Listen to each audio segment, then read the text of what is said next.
नमस्कार दोस्तों, राम राम। स्वागत है आप सभी का हमारे ऑनलाइन प्लेटफॉर्म पर।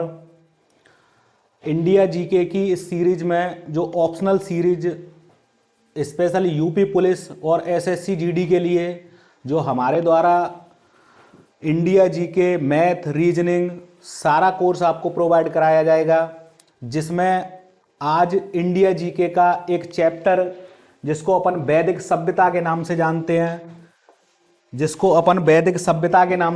हैं उसके बारे में डिस्कशन किया जाएगा।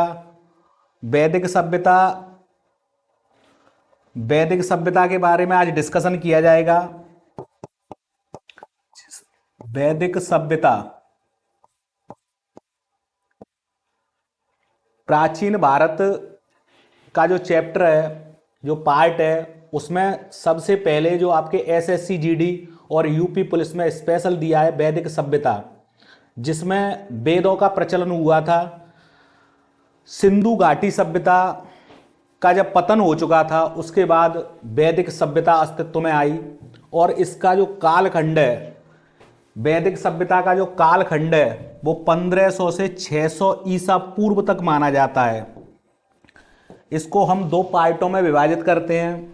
वैदिक जो सभ्यता है उसको हम दो पार्टों में विभाजित करते हैं, दो भागों में विभाजित करते हैं, जिसका एक भाग कहलाता है पूर्व वैदिक काल,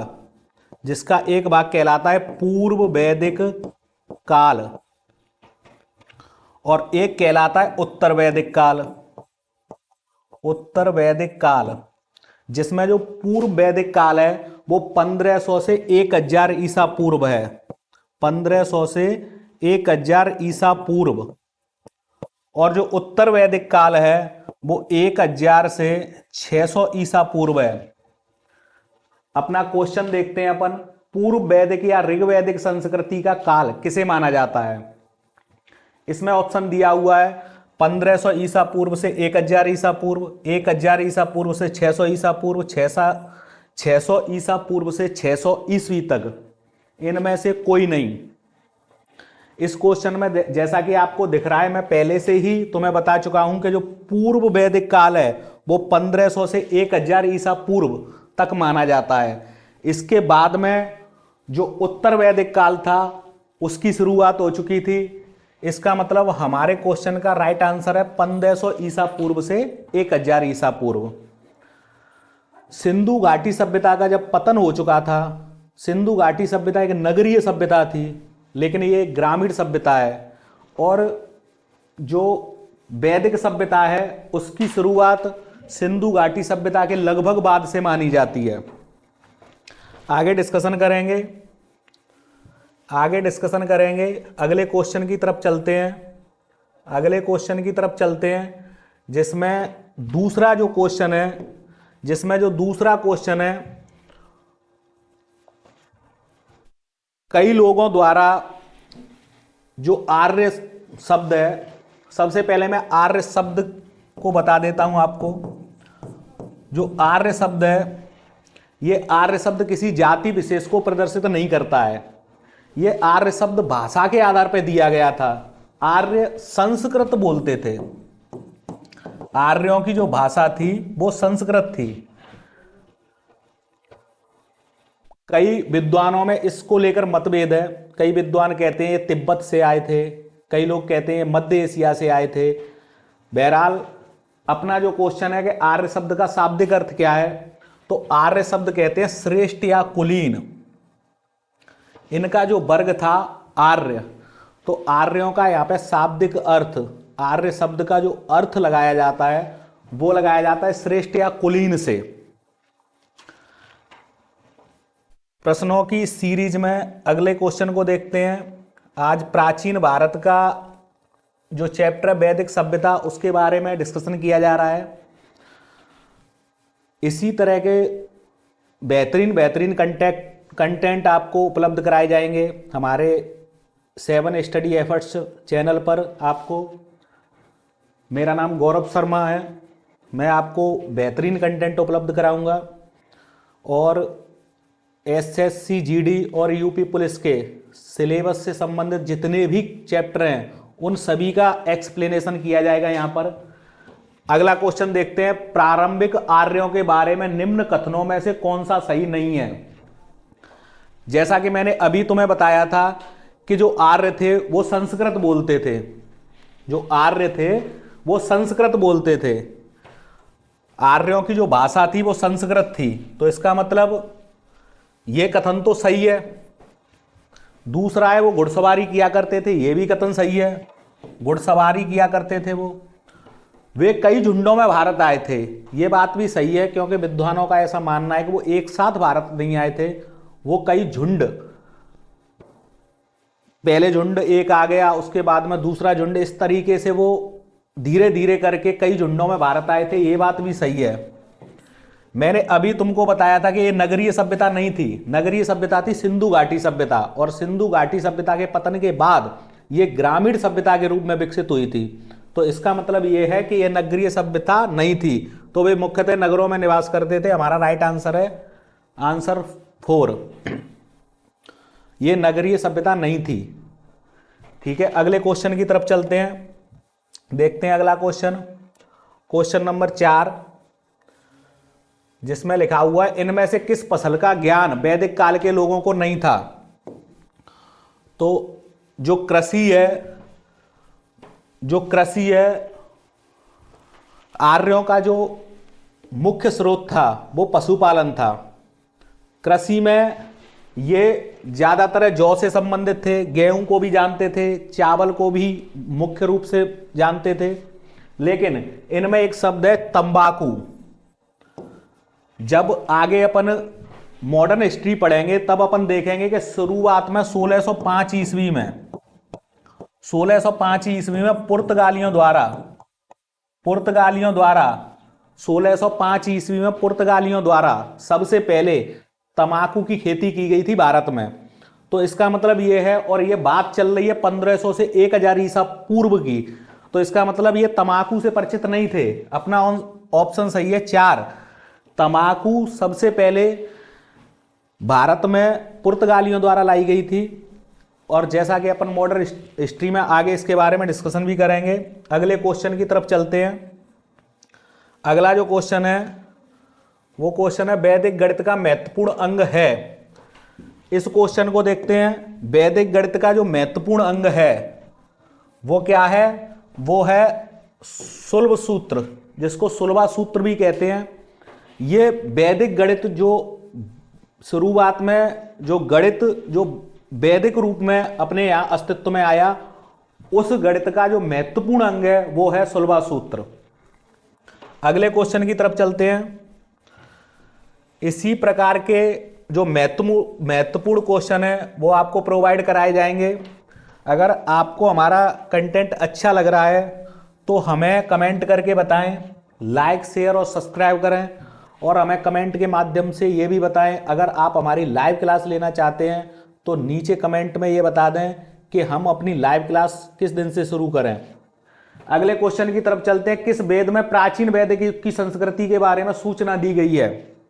प्राचीन, जैसा कि आप सभी को पता है कि सबसे जो प्राचीन ग्रंथ था वो था ऋग्वेद।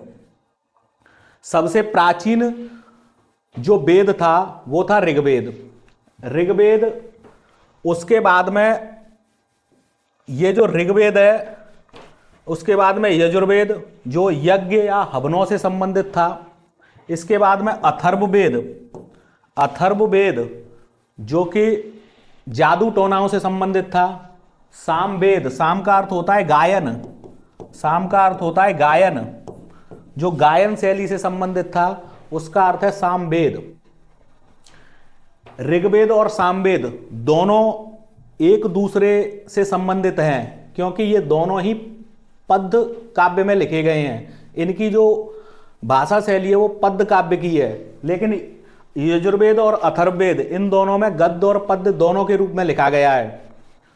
तो मैं बता रहा था आपको कि प्राचीन वैदिक युग की संस्कृति के बारे में, तो सबसे प्राचीन जो वेद है वो है ऋग्वेद, और सबसे प्राचीन वेद ऋग्वेद होने के कारण जो प्राचीन वैदिक युग की संस्कृति के बारे में सूचना मिलेगी वो भी ऋग्वेद में ही आपको मिलेगी।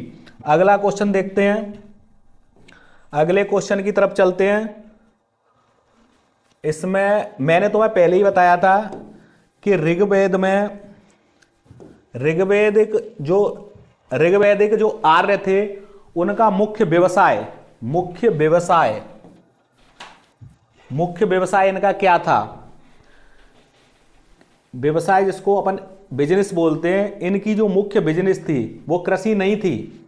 इनकी जो मुख्य कृषि नहीं थी, शिक्षा नहीं थी, व्यवसाय भी नहीं था। इसका मतलब क्या है? ये सबसे ज्यादा पशुपालन, ये सबसे ज्यादा क्या करते थे? पशुपालन करते थे। और पशुओं में भी ये सबसे ज्यादा इंपॉर्टेंट गाय को देते थे। सबसे जो ज्यादा इंपॉर्टेंस था इनको, वो गाय को देते थे ये। इस तरीके से अपन देखेंगे मुख्य व्यवसाय इनका क्या था? पशुपालन। अगले क्वेश्चन की तरफ चलते हैं। अगले क्वेश्चन में अपन देखते हैं भारतीय संगीत का आदि ग्रंथ कहा जाता है। अपन हिंदी में पढ़ते हैं आदि, और इसका जो अपोजिट होता है वो होता है अंत। आदि का मतलब होता है प्रारंभ, शुरुआत, और अंत का मतलब होता है अंत, समाप्त, एंड, खत्म। तो इसमें दिया गया है आदि ग्रंथ, यानी संगीत की वास्तव में शुरुआत, संगीत की शुरुआती ऐसा कौन सा ग्रंथ है जिसमें यह देखा जाता है कि संगीत वहां से शुरू हुआ है? तो आदि ग्रंथ मैंने पहले ही बता दिया था तुम्हें कि जो सामवेद है, साम का अर्थ होता है गायन, ऐसा वेद जो गायन शैली को प्रदर्शित करता है, जिसमें गायन शैली के बारे में बताया गया है, उसे कहते हैं सामवेद। तो हमारा ऑप्शन है सामवेद। अगला क्वेश्चन है, अगले क्वेश्चन की तरफ चलते हैं। क्वेश्चन नंबर 9, प्रथम विधि निर्माता कौन है? अगला क्वेश्चन है अपना, प्रथम विधि निर्माता कौन है? इसमें इसके बारे में आपको पता ही होगा, जब मिडाइवल हिस्ट्री में बात चलेगी तब मैं बताऊंगा। जो सेल्यूकस निकेटर था उसे सिकंदर महान ने चंद्रगुप्त मौर्य से युद्ध करने के लिए भेजा था, और चंद्रगुप्त मौर्य ने उसे परास्त कर दिया था। तो ये दोनों तो बहुत बाद के हैं बात। और चंद्रगुप्त को गद्दी पर बिठाने वाला था चाणक्य। ये तीनों मिडाइवल से संबंधित हैं। अपन प्राचीन भारत के बारे में बात कर रहे हैं, और इसमें भी पूछा है प्रथम विधि निर्माता, यानी सबसे पहले, विधि का अर्थ होता है कानून, सबसे पहले कानून किस ग्रंथ में संकलित की गई थी, कहां से उसका उद्गार हुआ, कहां से उसकी शुरुआत हुई? तो विधि या कानून का जो निर्माता है वो है मनुस्मृति। वैसे सामाजिक व्यवस्था पर आधारित है, लेकिन उसमें कानून और विधि के बारे में भी वर्णन किया गया है। उसमें सामाजिक व्यवस्था को दर्शाया गया है, उसमें बताया गया है कि किस प्रकार कानूनी रूप से कानूनी विधि बनाकर और सामाजिक व्यवस्था को अच्छे ढंग से चलाया जा सकता है। अगला क्वेश्चन देखते हैं अपन। अगला क्वेश्चन देखेंगे, क्वेश्चन नंबर 10।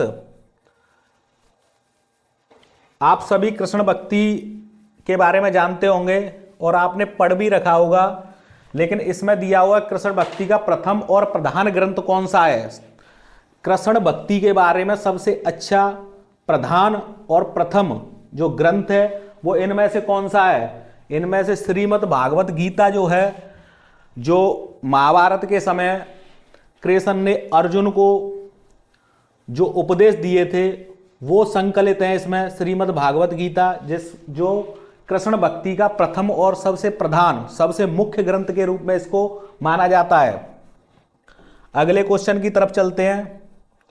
अगले क्वेश्चन की तरफ चलते हैं। सीधा सा क्वेश्चन है, पुराणों की संख्या कितनी है? सीधा क्वेश्चन है, पुराणों की संख्या कितनी है? तो भारत में जो पुराणों की संख्या है वो है 18। इसका आंसर है 18। पुराणों की जो अपने यहां पुराणों की संख्या कितनी है? 18। अगले क्वेश्चन की तरफ चलते हैं। मैं क्वेश्चन को डिफाइन करते जाऊंगा, आप देखते जाना। अगर किसी क्वेश्चन में कोई समस्या हो तो आप मुझे कमेंट कर सकते हैं, बता सकते हैं कोई चीज समझ में नहीं आए तो। वैदिक धर्म का मुख्य लक्षण इनमें से किसकी उपासना था? देखो, जो आर्य थे, जो वैदिक संस्कृति से संबंधित जो लोग थे, वो ज्यादातर प्रकृति से संबंधित जो शक्तियां थी उनको देवता के रूप में पूजते थे। जैसे आकाश देवता, जल देवता, वायु देवता, इस तरीके से। तो इन मुख्य लक्षण इनमें से किसकी उपासना था? तो इसमें से है प्रकृति, यानी वो प्रकृति से संबंधित देवों की पूजा करते थे।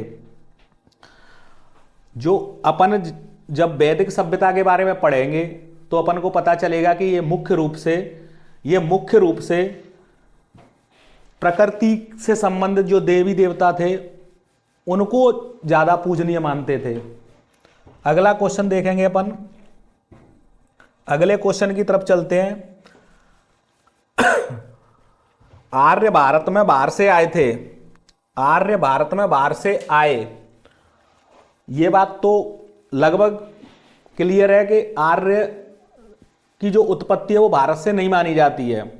मैंने जैसा कि तुम्हें पहले ही बता दिया था कि कई विद्वान इसको मध्य एशिया से मानते हैं और कई तिब्बत से भी मानते हैं कि इनका जो आगमन था वो तिब्बत से हुआ था।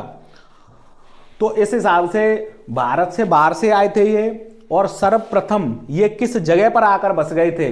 तो ये समाज सामा तट में नहीं बसे थे, पांचाल में नहीं बसे थे, प्राग्ञ ज्योतिष में नहीं बसे थे। ये सबसे पहले आकर और पंजाब, जो वर्तमान में पंजाब है, उस जगह पर आकर बस गए थे। बाद में इन्होंने अपनी राजधानी कुरुक्षेत्र को बना लिया और धीरे धीरे उन्होंने अपने साम्राज्य का विस्तार किया। इस तरीके से हम देखते हैं कि आर्य भारत में बाहर से आए थे और वो पंजाब में सबसे पहले आकर बसे थे। अगला क्वेश्चन देखते हैं, धर्मशास्त्रों में भू राजस्व की दर क्या है? भू राजस्व, राजस्व का मतलब होता है भूमि से संबंधित जो टैक्स होता है। भू राजस्व भूमि से संबंधित जो टैक्स दिया जाता था, प्राचीन काल में ये राजाओं को दिया जाता था। बाद में अंग्रेजों ने भी टैक्स लेना शुरू किया, जैसे अपन लोग लगान कहते थे। बाद में अब भी जो सरकार होती है उसको भी भू राजस्व के रूप में कर दिया जाता है। इसमें धर्मशास्त्रों में भू राजस्व, जो अपने धर्मशास्त्र थे प्राचीन समय में, जो धर्मशास्त्र लिखे गए थे उनके अनुसार भू राजस्व की जो दर थी वो 1/6 थी। भू राजस्व की जो दर थी वो 1/6 थी। यानी कि अगर इस हिसाब से देखा जाए तो इस हिसाब से देखा जाए तो ये है कि जितनी भी उपज होती थी उसका 1/6 भाग राजा को देना पड़ता था। तो भू राजस्व की जो दर धर्मशास्त्रों में लिखी हुई है उसके अनुसार कितनी थी? 1/6, 1/6 भाग राजा को देना पड़ता था। अगला क्वेश्चन देखते हैं, किस काल में अछूत की अवधारणा उत्पन्न हुई? आपको पता है संविधान के 17वें अनुच्छेद में यह लिखा हुआ है कि अस्पृश्यता या छुआछूत का अंत किया जाएगा। लेकिन यह अवधारणा बहुत प्राचीन है, प्राचीन समय से यह चली आ रही है। और इसकी अवधारणा स्पष्ट रूप से कब उदित हुई थी? क्वेश्चन में पूछा गया है कि यह किस काल से चली आ रही है।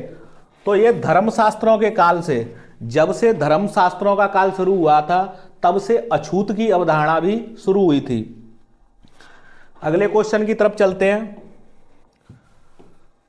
अगला क्वेश्चन देखते हैं, गायत्री मंत्र किस पुस्तक में मिलता है? गायत्री मंत्र जो है वो किस पुस्तक में मिलता है? तो इसका सीधा सा अर्थ है ऋग्वेद में। गायत्री मंत्र ऋग्वेद में संकलित है और ये एक ऋषि हुए थे विश्वामित्र, उनके द्वारा ये लिखा गया था। सबसे पहले उन्होंने ही इसकी शुरुआत की थी। गायत्री मंत्र उन्होंने ही बोला था। तो इसमें लिखा हुआ है गायत्री मंत्र किस पुस्तक में मिलता है। पुस्तक की बात हो रही है तो इसका मतलब ये है ये किस पुस्तक में मिलता है? ऋग्वेद में। अगले क्वेश्चन की तरफ चलते हैं। क्वेश्चन नंबर 17, न्याय दर्शन को प्रचारित किया था। देखो इसमें क्या है, एक व्यक्ति हुए थे जिन्होंने सबसे पहले न्याय दर्शन, न्याय शास्त्र नामक एक ग्रंथ की रचना की थी। सबसे पहले एक व्यक्ति हुए थे जिन्होंने न्याय शास्त्र नामक पुस्तक की रचना की थी और वो रचना करने वाले थे गौतम। तो सबसे पहले गौतम ऋषि जो थे उन्होंने न्याय शास्त्र नाम से न्याय दर्शन को प्रचारित किया था सबसे अधिक। इसमें क्वेश्चन में भी यही पूछा गया है कि सबसे पहले न्याय दर्शन को प्रचारित किया गया था? तो सबसे पहले जो ऋषि गौतम थे उनके द्वारा न्याय शास्त्र में न्याय दर्शन को प्रचारित किया गया था। अगला क्वेश्चन देखते हैं। उपनिषद पुस्तकें हैं, उपनिषद पुस्तकें हैं, इसके बारे में थोड़ी सी डिस्कशन करूंगा मैं। उप और निस, इसमें दो शब्द हैं, उप और निस। उप का जो शाब्दिक अर्थ होता है वो होता है नजदीक या पास। उप का अर्थ होता है नजदीक या पास। निस का अर्थ होता है बैठना।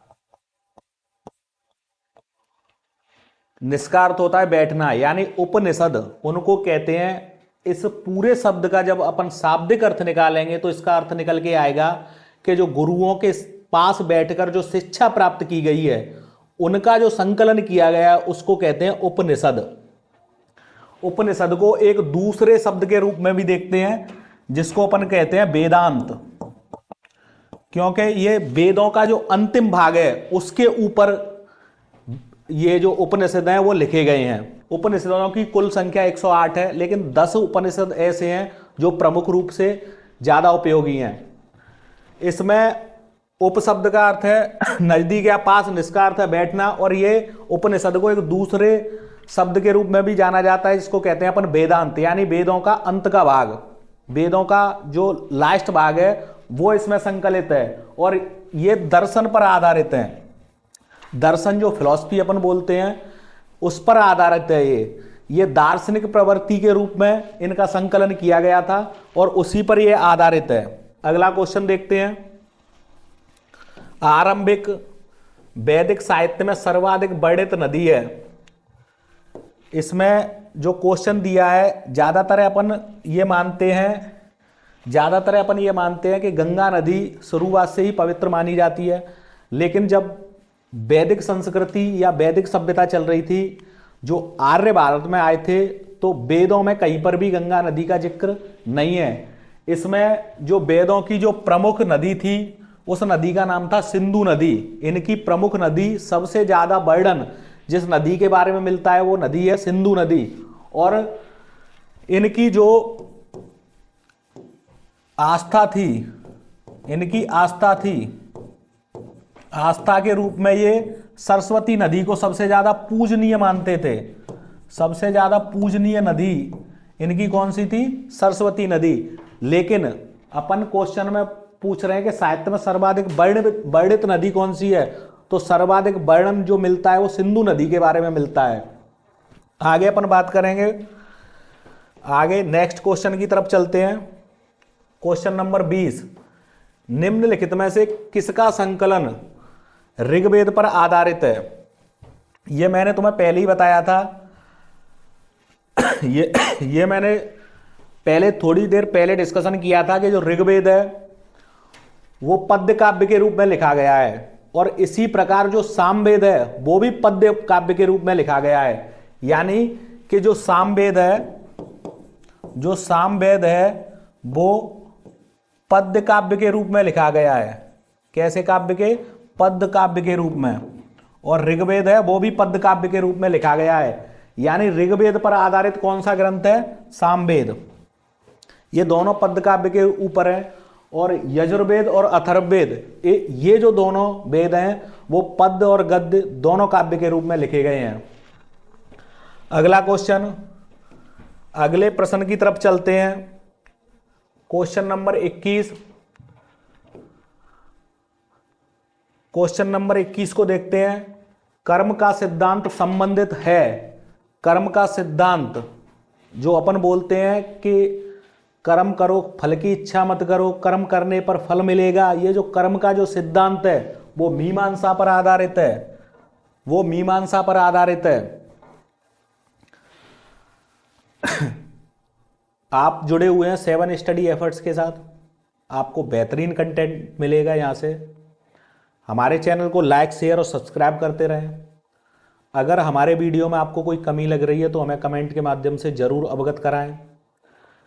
अभी क्वेश्चनों की श्रृंखला में जिसमें प्राचीन भारत के बारे में बात की जा रही है और प्राचीन भारत में वैदिक सभ्यता के बारे में बात की जा रही है, उसमें मैं क्वेश्चन नंबर 22 डिस्कशन करने जा रहा हूं। क्वेश्चन नंबर 22 डिस्कशन किया जा रहा है। अभी कुछ दिन बाद हम लाइव क्लास लेना शुरू करेंगे। जैसा आपका रिस्पॉन्स रहेगा उस हिसाब से लाइव क्लासें लेना शुरू की जाएंगी। फिलहाल चरक संहिता, यहाँ पर संहिता है, चरक संहिता नामक पुस्तक किस विषय से संबंधित है? ये अर्थशास्त्र से संबंधित है? नहीं है। ये राजनीति से संबंधित है? नहीं। ये चिकित्सा से संबंधित है। जो चरक संहिता है उस इसमें चिकित्सा के बारे में वर्णन मिलता है और ये चिकित्सा से संबंधित है। तो अगले क्वेश्चन की तरफ चलते हैं। अगला क्वेश्चन जो है 23 नंबर का क्वेश्चन, बहुत ही अच्छा क्वेश्चन दिया हुआ है। जैसा कि मैंने तुम्हें पहले ही इस पर थोड़ा सा डिस्कशन कर लिया है, इस पर पहले ही मैंने थोड़ा सा डिस्कशन कर लिया है। मैं एक बार दोबारा इस डिस्कशन को करूंगा और उसमें मैं बताऊंगा तुम्हें कि जो ऋग्वेद है वो देवी देवताओं की स्तुतियों पर आधारित है। इसमें स्तुतियों का वर्णन मिलता है, देवताओं की स्तुतियों का वर्णन मिलता है। यजुर्वेद में यज्ञ का वर्णन मिलता है, यज्ञ का वर्णन मिलता है। अथर्ववेद जादू टोना से संबंधित है, जादू टोना और वशीकरण इन सब से संबंधित है। सामवेद जो गायन से संबंधित है, गायन का वर्णन या संगीत कह सकते हैं अपन, संगीत का वर्णन मिलता है। तो इसमें इस क्वेश्चन को दोबारा से अपन देखते हैं। किस वेद में जादुई माया और वशीकरण, यहां पे मैंने ये सारे लिख रखे हैं। स्तुतियों का वर्णन किस में मिलता है? देवी देवताओं की जो स्तुतियां होती हैं उनका वर्णन ऋग्वेद में मिलता है। यजुर्वेद में यज्ञ का वर्णन मिलता है। सामवेद में गायन या संगीत का वर्णन मिलता है। अथर्ववेद जादू या टोने का वर्णन मिलता है। तो हमारा राइट आंसर है आंसर 4, जिसमें जादू और टोना और वशीकरण से संबंधित इसमें वर्णन मिलता है। अगले क्वेश्चन की तरफ चलते हैं। अगले क्वेश्चन की तरफ चलते हैं। अगला क्वेश्चन है 24 नंबर का। वैदिक समाज की आधारभूत इकाई थी, वैदिक समाज की जो सबसे छोटी इकाई थी, जो सबसे छोटी इकाई थी वैदिक समाज की, वो थी कुल या कुटुंब।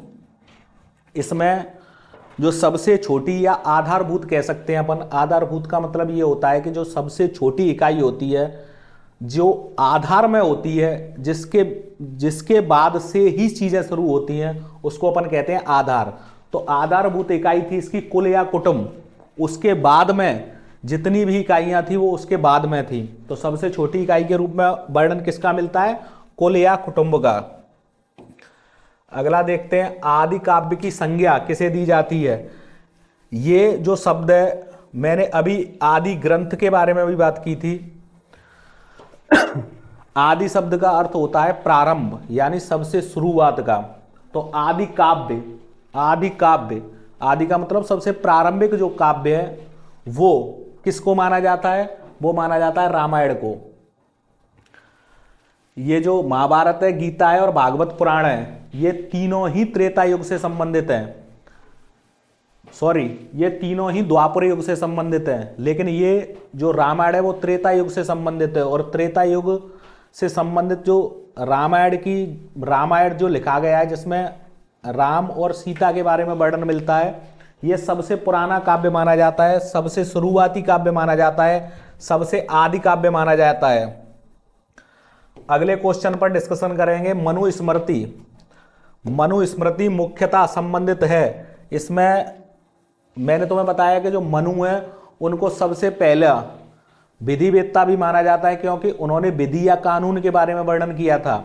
लेकिन मनुस्मृति में जो मुख्यतः संबंधित किससे है? समाज व्यवस्था से। मैंने तुम्हें बताया था कि इसमें बताया गया था कि जो समाज व्यवस्था है वो कानून और विधि के अनुसार किस प्रकार चलाई जा सकती है, इसका वर्णन मिलता है। अगले क्वेश्चन को देखते हैं। अगला जो क्वेश्चन है उसको देखते हैं। ये क्वेश्चन मैं पहले ही डिस्कशन कर चुका हूं कि जो गायत्री मंत्र है वो ऋग्वेद में लिखा हुआ है और इसको सबसे पहले इसकी रचना की थी विश्वामित्र ने। सबसे पहले इसकी रचना किसने की थी? विश्वामित्र ने। एक ऋषि हुए थे विश्वामित्र नाम के, जिन्होंने सबसे पहले गायत्री मंत्र की रचना की थी। नेक्स्ट क्वेश्चन की तरफ चलते हैं। अगला क्वेश्चन देखते हैं। अपन प्राचीन भारत का डिस्कशन कर रहे हैं, जिसमें अपन वैदिक संस्कृति के बारे में डिस्कशन किया जा रहा है। इससे पहले जो मेरा वीडियो है वो मेरे चैनल पर अपलोडेड है, जिसमें भारतीय संविधान जो टॉपिक है संविधान सभा, उसके बारे में डिस्कशन किया गया है। इसके बाद में जो इंडिया जीके से रिलेटेड जितने भी कंटेंट है, जितने भी टॉपिक हैं, वो सारे आपको प्रोवाइड कराए जाएंगे। मैथ, रीजनिंग, हिंदी सारे आपको प्रोवाइड कराए जाएंगे।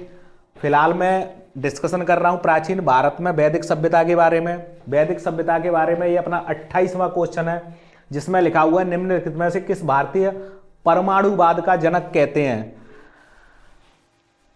अपने भारत में शुरुआत से कोई चीज लिखित रूप में प्रमाणित नहीं की जाती थी। इसी वजह से भारत में जो बहुत सारी चीज़ों की खोज हुई थी, उसे बाद में जो पाश्चात्य देश थे उन्होंने अपने यहाँ से जोड़ दिया, क्योंकि वो सारी चीज़ों का लिखित प्रमाण रखते थे।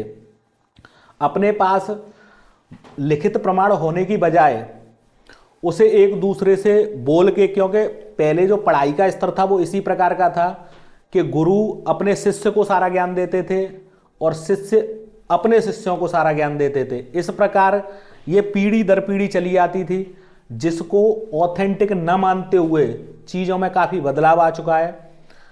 और इस वजह से अपन पढ़ते हैं, अपन जो चीज़ें हैं उन्हें विकृत रूप से पढ़ते हैं।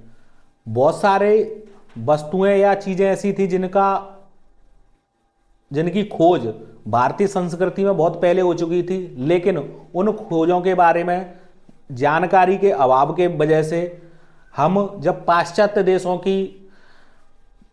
देशों के इतिहास को पढ़ते हैं, तब हमें पता चलता है कि इसकी खोज उस पाश्चात्य जो विद्वान था उसने की थी। लेकिन इनसे पहले हमारे भारत में, हमारी संस्कृति में बहुत सारी चीज़ों का पहले ही जो खोज हो चुकी थी, उसके बारे में ही बात की जा रही है। परमाणुवाद, उसके बारे में बात की जा रही है कि परमाणुवाद का जनक किसे कहा जाता है। तो इसमें जो महर्षि कणाद थे, उन्हें परमाणुवाद का जनक कहा जाता है। इन्होंने ही सबसे पहले कहा था कि धरती पर जितनी भी वस्तुएं हैं वो एक कण से बनी हुई हैं। उस कण को इन्होंने अपने नाम के अनुसार उसे कण कहा, और उस कण से ही ब्रह्मांड में ये सारी वस्तुएं बनी हुई हैं, जिनको अपन एटम कहते हैं। आगे डिस्कशन करेंगे अपन। जब अपन साइंस की बात करेंगे, जीके और जीएस, रीजनिंग, मैथ, हिंदी सारी सब्जेक्ट के बारे में यहाँ डिस्कशन किया जाएगा। अपना जो चैनल है 7 स्टडी एफर्ट्स, इसका मतलब हम आपको बेहतरीन कंटेंट देने का प्रयास करेंगे। आप भी हमारे साथ जुड़े रहिए और बेहतरीन कंटेंट के साथ अपनी यूपी पुलिस और एसएससी जीडी की तैयारी करते रहिए। सफलता जरूर मिलेगी। जैसा कि मैंने पिछले वीडियो में आपको एक फॉर्मूला समझाया था, RRR फॉर्मूला, आप यकीन कीजिए उस फॉर्मूले को अपनाइए, पढ़ने को बेहतर बनाइए, और ये मेरा दावा है कि आपको सफलता जरूर मिलेगी। इस क्वेश्चन के बारे में बात कर रहे हैं। तीन ऋण में शामिल नहीं है। तो देखो, देव ऋण है, पितृ ऋण और ऋषि ऋण। 3 तरह का ऋण बताया जाता था। जो वेदों में लिखा हुआ है उसके अनुसार किसी भी व्यक्ति पर 3 प्रकार का ऋण बताया जाता था। ऋण का मतलब होता है उधार, यानी कि 3 प्रकार का उधार बताया जाता था कि उस पर देव ऋण है, यानी देवताओं का ऋण है, देवताओं की उधारी है उस पर। पितृ ऋण, जो अपने जो पूर्वज हैं उनका ऋण है, उसके ऊपर उनका कर्ज है। एक ऋषि ऋण इसलिए कहा जाता था क्योंकि वो जो गुरु होते थे उनका ऋण उनके ऊपर बकाया है, लेकिन इसमें मात्र ऋण का कहीं पर भी जिक्र नहीं किया गया है। तो 3 ऋण में जो प्रमुख ऋण है वो है देव ऋण, पितृ ऋण और ऋषि ऋण। इसमें मात्र ऋण शब्द कहीं पर भी नहीं आया है। इस वजह से हम बताते हैं कि 3 ऋण में शामिल कौन सा नहीं है, मात्र ऋण इसमें शामिल नहीं है। अगले क्वेश्चन की तरफ चलते हैं। इसमें क्वेश्चन है जो डिजिट से संबंधित है। ऋग्वेद में सूक्त हैं, मैंने तुम्हें पहले ही बता दिया था कि ऋग्वेद में पद्य के रूप में सारा जो संकलित किया गया है वो पद्य के रूप में किया गया है, और इसमें जो सूक्तों की संख्या है वो है 1028। 1028 इसमें सूक्त हैं। और ऋग्वेद में क्वेश्चन भी यही है, ऋग्वेद में 1028 सूक्त हैं। इस प्रकार से हम पढ़ेंगे इसको। अगले क्वेश्चन की तरफ चलते हैं। यहां तक क्वेश्चन लगभग खत्म हो गए। प्राचीन भारत के इतिहास के बाद हम मध्यकालीन भारत पढ़ेंगे, आधुनिक भारत पढ़ेंगे, अपन राज व्यवस्था के बारे में बात करेंगे, अपन अर्थव्यवस्था के बारे में बात करेंगे, अपन कला और संस्कृति के बारे में बात करेंगे। इंडिया जीके से संबंधित जितने भी टॉपिक हैं उनको मेरे द्वारा आपको दिया जाएगा। मेरे द्वारा सभी टॉपिकों को डिस्कशन के तौर पे आपको दिया जाएगा। कोई भी समस्या, कोई भी प्रॉब्लम, किसी भी प्रकार की अगर आपको कठिनाइयाँ आती हैं तो हमारे वीडियो के नीचे कमेंट करें। हमारे वीडियो को अगर आपको कंटेंट अच्छा लग रहा है तो ज़्यादा से ज़्यादा लाइक करें, ज़्यादा से ज़्यादा शेयर करें और ज़्यादा से ज़्यादा सब्सक्राइब करें। धन्यवाद।